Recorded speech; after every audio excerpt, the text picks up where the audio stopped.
About a month ago, Donald Trump had the presidential election in the bag. After nearly being assassinated, most polls showed him on the road to a landslide victory, unlike anything we've ever seen. Then Joe Biden stepped aside and endorsed Kamala Harris.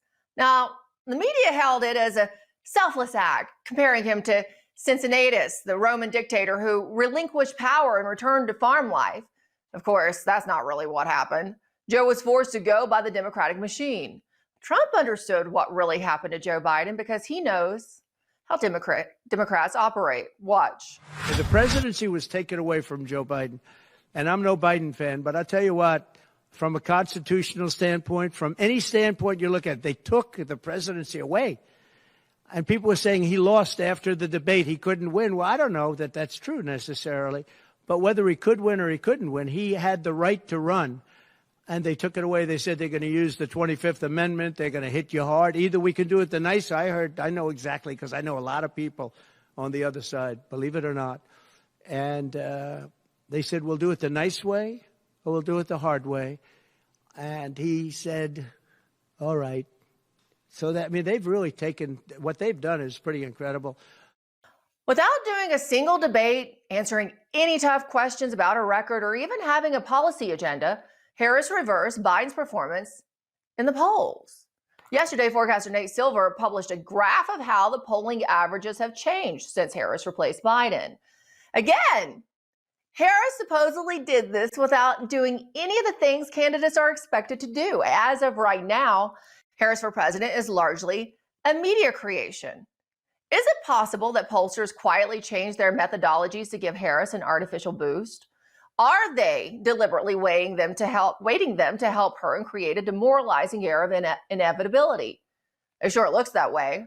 Rasmussen reports polls the Trump-Harris race daily. Unlike other firms, you can bet they haven't changed their methodology. Contrary to what other pollsters would have you believe, Rasmussen's data shows Democrats are in real trouble, if it's a free and fair election, that is. In fact, today, Rasmussen has Trump leading Harris with 49% support amongst likely voters versus her 45%. Now let's bring on Mark Mitchell. He's the Rasmussen's head pollster to get his thoughts on the state of the polling industry now. Okay, Mark, even people who are Democrats are questioning how organic this surge in polling for the now Democrat candidate as opposed to the past one is, and your poll as an outlier. So can you explain to us how other pollsters are arriving at their polling? I don't think we're an outlier, and I've been trying very hard not to be, but I'll tell you what, I look around the last couple of weeks and I think I'm in crazy town, because for most of the year, the Real Clear Politics aggregate has agreed with me, and there's been a lot of mainstream pollsters that have put out polls that show Trump leading by similar margins as us. And the fundamentals of this race contextually are that basically in every poll we've ever run, Kamala Harris has underperformed Joe Biden in some way, whether it's likability or competence or election matchups. So to me, it was crazy to go through July and see that, okay, Trump has basically held the same lead he had before, despite being shot and all this in the convention. But then all of a sudden, they pick Kamala Harris and all of the polls lurch left immediately, like 4 points. It's just incredible, and it doesn't make sense to me.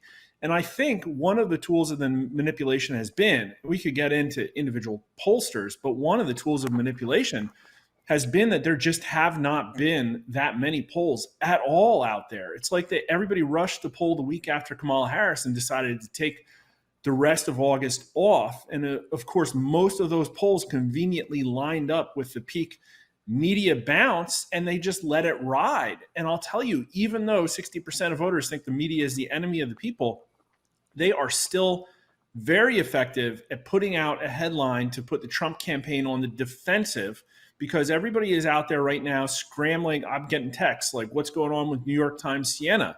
It's like, well, they only did about 1/3 the number of state polls in the last 2 weeks as they did in the second half of July. And New York Times Siena cherry-picked Trump's three worst swing states and dropped them into an empty news cycle. That's what happened, right?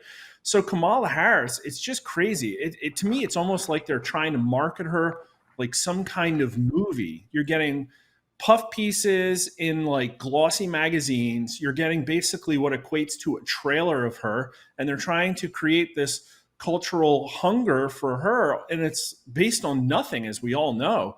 I mean, she's doing horrible on all the polling about the economy. She's doing horrible on all the polling about borders.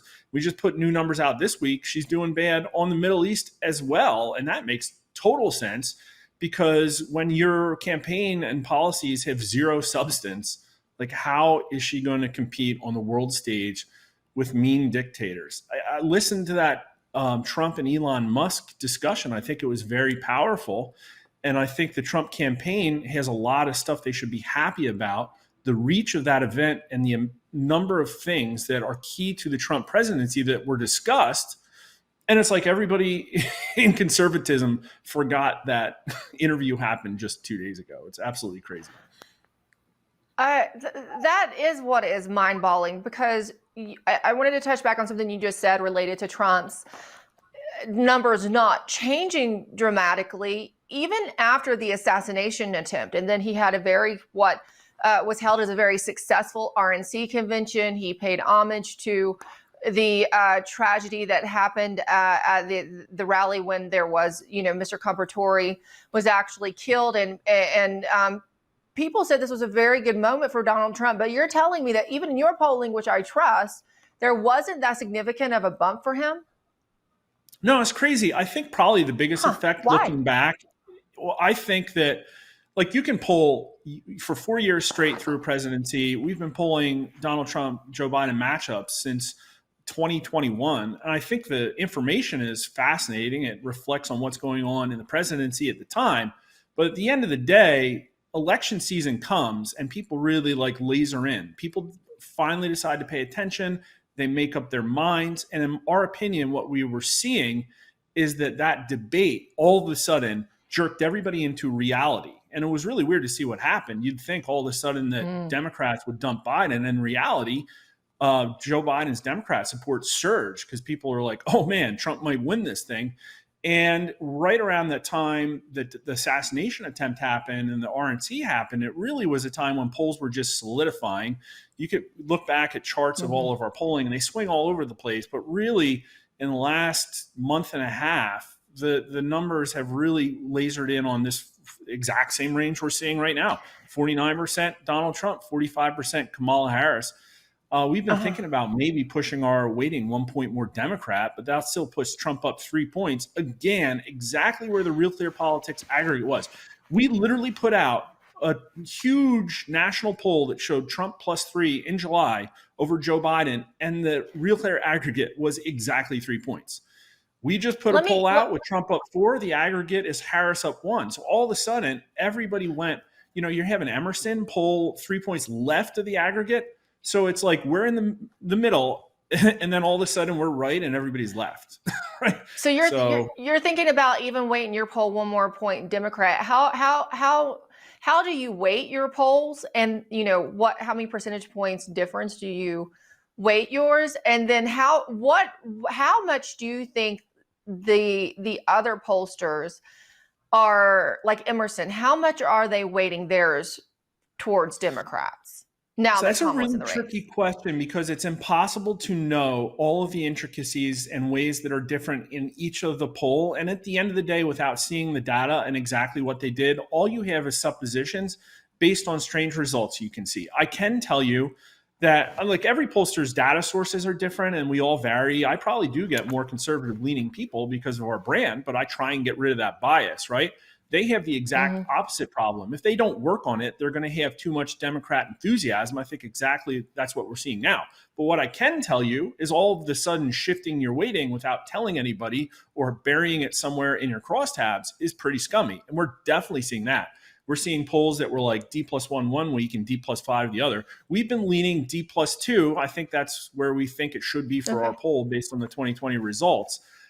For us, the most important thing is we've been, for the last 8 or 10 weeks, tuning our results to the 2020 election, which in my opinion is more important because the monikers of the Democrat and Republican mean a lot less than they did before. But all these things are important, like the urban mix, like what the 2020 vote was. I believe Reuters Ipsos had a huge difference week over week in what the independent 2020 results were. That's one of the places you bury bodies. Others are, I looked at Emerson poll, and it actually has Kamala Harris doing better in the suburbs than Joe Biden did in 2020. And with her doing 7 points worse than Biden, that makes absolutely no sense to me. And That there's makes just no all sense. kinds of, yeah. So there's a lot of that going on. It's hard to keep track of all of it. But it just But you became know what crazy I think? town. I know you know Yeah. what I think, and you all actually poll on cheating in the presidential election and election fraud. The polling is very important for the optics, right? It has to be believable that she would Yeah. somehow pull ahead of Donald Trump after they stopped counting on election night, and it takes days to count in Pennsylvania, and ultimately have Harris win that. And I think a lot about this fluff in the polling and changing their weighting is what I suspect they're doing to make her look more favorable. Because you don't go from being so unfavorable, even compared to Joe Biden, to all of a sudden surging in the polls just because they said your name, Yeah. She became Barack Obama all of a sudden. It's absolutely not going to hold up. Exactly. Yeah. Some of these polls are definitely just anomalous results. Some of these polls are 100% cooked. And the problem is the media is giving them the air cover to do it. And this is their best chance. And they're going to try and make a headlong rush all the way through the end of the DNC and hope that the economy doesn't implode, and hope that Iran doesn't attack Israel, and hope all these other things don't happen that are going to say, well, like, where's the substance? But I mean, we have the debate coming. Who knows? We also have the Trump sentencing coming. Who knows? Right. But it's like, this is like the political Armageddon. I do not see a lot of people changing their minds at this point. So when you see an entire polling aggregate move 4 points left in a week, it just makes absolutely no sense. Right. Before we run out of time, I want to get to another important question on some of your polling that you did, because this is a question I'm getting asked. As RFK Jr. makes a play, which he has started to do more heavily for Donald Trump supporters that might not have been super happy about Operation Warp Speed or some of his hiring choices, I see RFK making a more concerted effort now. There's some concern amongst, I'll say, GOP politicos who are in support of Donald Trump, that because RFK Jr. is not getting on the ballot in certain states like New York, right, but he'll be on the ballot in Republican states or swing states, some of them, that RFK Jr. could possibly pull enough support from Donald Trump. They fear he's pulling more from Trump than Biden. I want to pull up a poll you recently did where you polled several candidates. I just pulled the top three we're going to talk about right now. Kamala Harris at 44%, Donald Trump 48%, RFK Jr. 4%. And then when you got to the breakdown amongst whether it's Democrat or Republicans, it was even on the Democrat and Republicans, 3%, 3%, and the other being 5% for RFK Jr. So what do you think? Is he going to hurt Donald Trump in some states? He's definitely hurting Donald Trump, and it's hard to quantify how much. I don't think he's hurting anybody much at all, though. He's polling 4% right now, which is where some libertarian candidates have in the past. That is not a ton of votes, and ultimately, those people, I think a lot of them are still going to go elsewhere. I've heard that he thinks he's going to win that New York thing and kind of try and drag this out, but his numbers are going nowhere but down. But there's a couple questions. It's like, how many people forego their Trump or Harris vote because they know Kennedy's in the race? It's hard to know how many of those people he's taking from Republicans or Democrats. But then we can look at the crosstabs and say, of the people who say in the multi-way that they'd vote for Kennedy, I can tell you right now, in the first question, 37% of those people said Donald Trump and 20% said Kamala Harris.